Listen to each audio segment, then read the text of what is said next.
Good evening. Welcome to the monthly meeting of the Westbridge Environmental Society.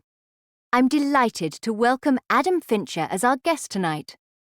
Adam's in this country to promote his new book, Recycling Turned Upside Down, and we're extremely lucky that he has agreed to speak to us on this topic. I'm sure his passion and energy will give you all renewed, motivation. He has to leave early though, so in a change to our usual format, he'll deliver the talk first, and we'll take care of other business later.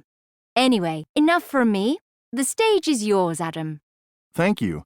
It's very nice to be here and see such a large audience, especially one with so many young people.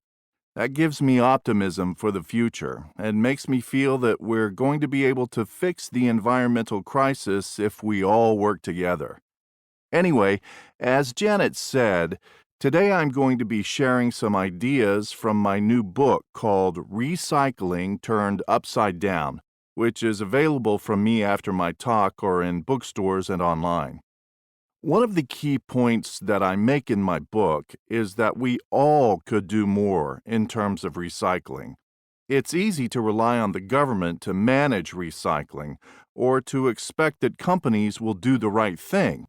And sure, it's possible that governments or businesses will step up, but possible isn't good enough.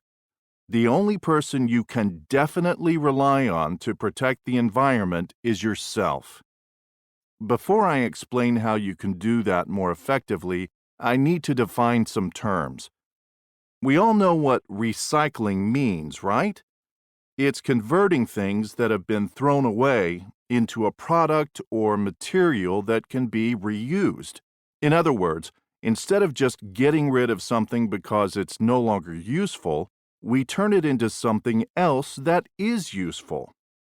But if we're going to recycle more effectively, we need to understand two new terms: downcycling and upcycling, and how they differ. In my book, I define downcycling as changing something through the process of recycling into a product that is less valuable in some way than the original item or material. Well, let me give you an example. Take a typical plastic water bottle, the kind that we use once and then toss out. When thousands of such bottles are recycled, they are typically melted down to form a plastic that is a hybrid or mix of lower quality than the original plastic.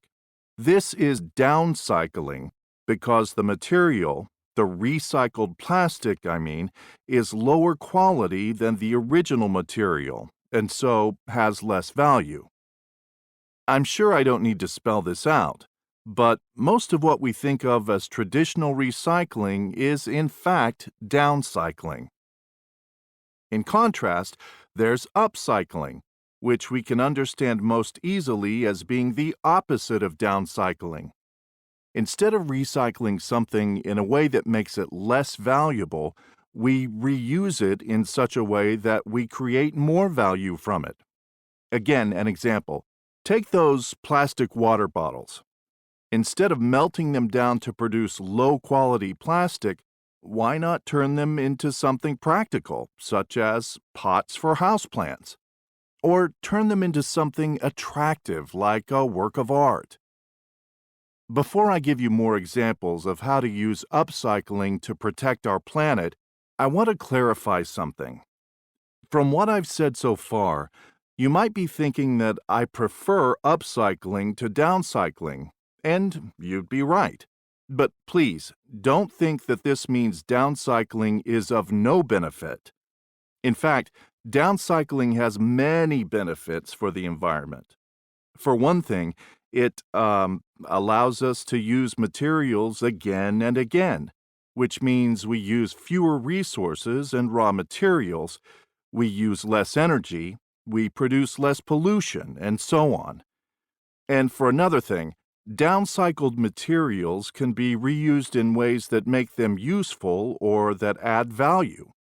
For example, the low-quality plastic from recycled water bottles can be turned into park benches, which are certainly useful items. Before I go on, does anybody have any questions? Yes. Excuse me, Adam, but will you be talking about pre-cycling at all this evening? Pre-cycling is it's something I cover in my book, but I won't be talking about it tonight. Actually, looking around the room, I can see some surprised faces, so let me explain it briefly. For those of you who don't know, some people use the term pre-cycling when they talk about making the decision not to buy something that will have to be recycled.